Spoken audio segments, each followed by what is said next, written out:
2021 startete bereits turbulent. Corona bestimmt unser aller Leben. Ein Ende ist noch nicht in Sicht. Doch für Finanzen hat das Jahr 2021 viele Neuerungen und Veränderungen gebracht.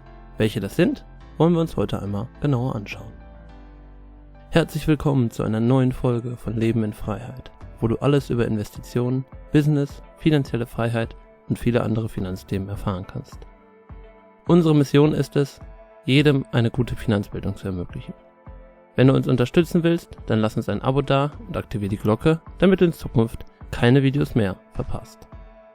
Schauen wir uns zunächst einmal an, welche Änderungen, die deine Finanzen betreffen, 2021 überhaupt anfallen.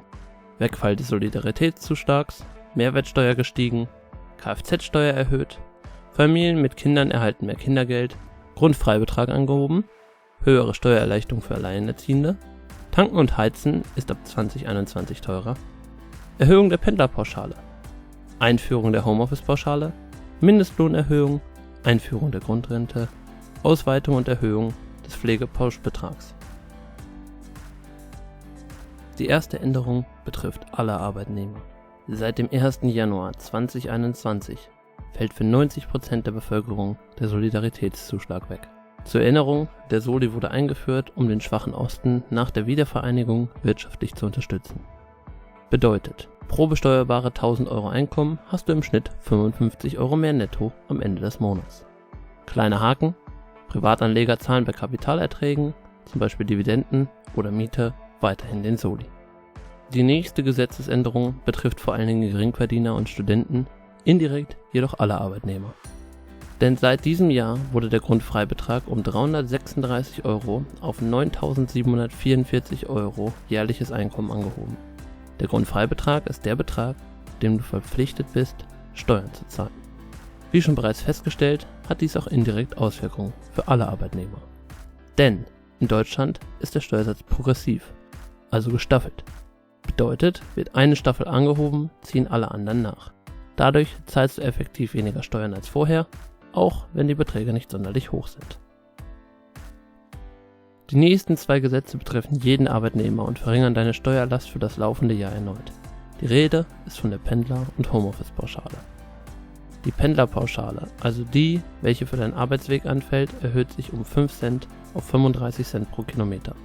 Konkret bedeutet das, hast du einen Fahrtweg von 50 Kilometer pro Strecke, bekommst du pro Jahr nun eine Steuererstattung von durchschnittlich 3.150 Euro, also ca. 450 Euro mehr. Übrigens ist es egal, ob du nun Auto fährst oder zu Fuß gehst. Die zweite Pauschale ist die sogenannte Homeoffice-Pauschale, welche 2021 eingeführt wurde. Der Grund dafür ist die Corona-Pandemie, welche für viele Arbeitnehmer das Homeoffice inklusive der zusätzlichen Kosten bedeutet. Die Pauschale liegt bei 5 Euro pro Arbeitstag im Homeoffice, gilt aber maximal für 120 Tage Homeoffice pro Jahr, also maximal 600 Euro. Außerdem wird diese Pauschale auf die Werbungskosten angerechnet. Wir erinnern uns, Werbungskosten sind alle Ausgaben, die dir im direkten Zusammenhang mit deiner Arbeit entstehen. Effektiv profitierst du also nur, wenn deine Werbungskosten inklusive der Pauschale über 1000 Euro betragen. Es gibt noch viele weitere Änderungen, welche 2021 eingeführt wurden. Die detaillierte Auflistung und Erklärung aller Änderungen für deine Finanzen findest du auf der Seite von erfolgsquelle.net. Lukas Erik, der Kopf hinter der Seite, bloggt zu allen Themen rund um Online-Business, Investieren und Mindset. Du willst mehr wissen? Dann schau doch mal bei ihm vorbei, ich verspreche dir, es lohnt sich. Du möchtest uns unterstützen, damit wir dir jede Woche neue Videos zur Verfügung stellen können? Dann lass uns ein Abo da und aktiviere die Glocke, damit du benachrichtigt wirst, wenn wir ein neues Video hochladen. Bis zum nächsten Mal, euer Leben in Freiheit.